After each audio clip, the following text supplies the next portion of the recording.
This week, Ottawa revealed the names of the organization that are tasked with selecting a panel that will then decide which media outlets will be eligible for the government's $600 million journalism fund. I don't think there could be a more complicated process at this stage, but it has raised some eyebrows given some of the people selected to be part of this initial panel, including Unifor, which has come out against the Conservative Party. So all sorts of questions around that. Andrew, is this ham-fisted from the beginning? Is there any good things here in the way they've organized this? No. Here's a softball, Andrew. It was a bad idea in principle, and the closer you get to the realization of it, the more you look at the practical realities of how the thing is implemented, the more you see why it's a bad idea. It's a bad idea to have governments or their agents in the position of picking and choosing which media organizations will get support. And if you don't give it to everybody, then you do have to pick.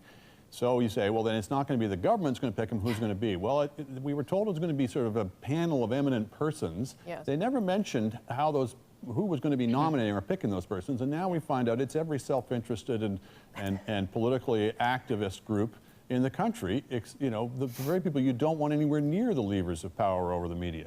So to have, you know, the industry itself allocating the thing, there's been lobbying for this, stinks. To have Unifor and the other unions involved stinks. To have all these groups should be a million miles away. I suspect they may have had trouble attracting just independent people of renown, and this may be why they've apparently suddenly seized on this system.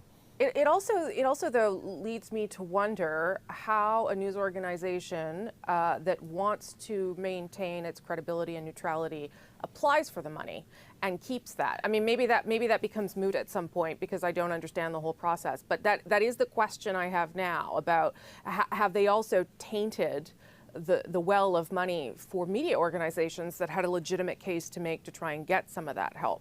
Chantal? I think the reasoning here is that since just about every major print organization is going to be coming for that money, it means that everybody is going to be okay. That the government is not going to pick this media outlet and not that because it's friendly or not friendly. But I agree with Andrew.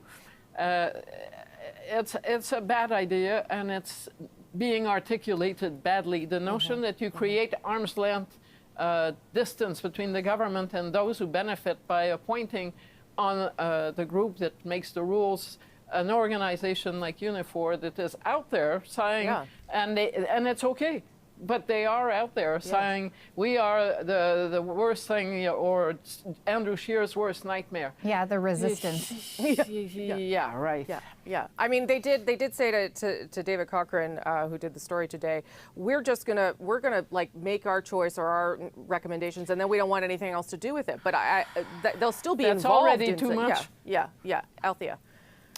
So I am not a Unifor member. I'm actually not unionized, and I work for HuffPost Canada, which is owned by Verizon. So I don't even know if we'd qualify for this money. I just want to put that out there. I don't know that I have a horse in this race. I do think the whole thing kind of stinks, and you know, at the very least, I guess, cold comfort. These are just the people who are picking the people who will decide what the rules are. Having said that, I'm not even sure that the system that the government has created really addresses a need that will be there in like 2 to 3 to 5 years. You know, like, why are we giving people tax breaks basically to subscribe to digital news when we know that subscriptions don't really work? And if the point is to have like accessible media to everybody, you're still just giving tax breaks to people who could afford or who choose to buy digital news. And if we have 5G and we're not even reading news on our smartphones, then is this all outdated? As long, you know, if everything is totally transparent, if we have like cameras in their meeting and the public can watch this on CPAC, you know, number 5 or whatever from the comfort of their couches, maybe they'll feel a little bit more comforted by the decisions that are made. But I feel like there's a lot of problems and question marks all around on this. Can I just differ with Althea on one point, which is, Althea, I think you do have a horse in this race, and that is the sense that they're giving money, the whole thing has been carefully crafted to aim the money only at the employers like of mine or of Chantal's, the major newspapers. It is not going to go to the small startups, to the digital-only publications, to the future of the business, You frankly. don't. Well, that's not necessarily true. Like the charity. Like so, Yes, I charity I do have a yeah. conflict to declare. I'm a founding member of Apartment 613, which is a not-for-profit hyper-local blog here in Ottawa. It mostly does arts and culture. But perhaps, I mean, I'm no longer on the board, but perhaps the blog would decide that it is going to register as a charity, and then people could donate. That would help it operate. Yeah. Yeah. Listen, we all have a conflict in the this story discussion. because we take government money already. There's other organizations looking for it. I think the question is, should the government be in that business? And then what does it look like when they are, in order to protect media organizations from looking as though they are being handpicked by the government or controlled by the government? That's what the concern is. And you can see the Conservatives already attacking the organizations that have not been chosen yet because they think, well, then those are liberal stamped media organizations. And the fact that we're heading into the campaign is not great. No. But the government has always subsidized to some extent. I mean, think about the way they use government ads, for example, in newspapers and magazines, or the print subsidy or posted subsidy for magazines. Yeah, all of that's which Chantal. we should be moving away from rather than towards.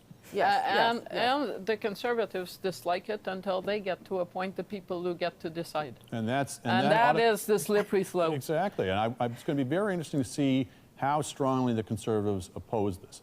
They've said some good things so far on this, but you know, if it's a fait accompli, will they pledge to repeal it? Is what I want to know. Okay, we got to leave it there. So far, they haven't. Obviously, we could talk about this for a long time. We'll talk about it again. Thank you, guys. Thank you.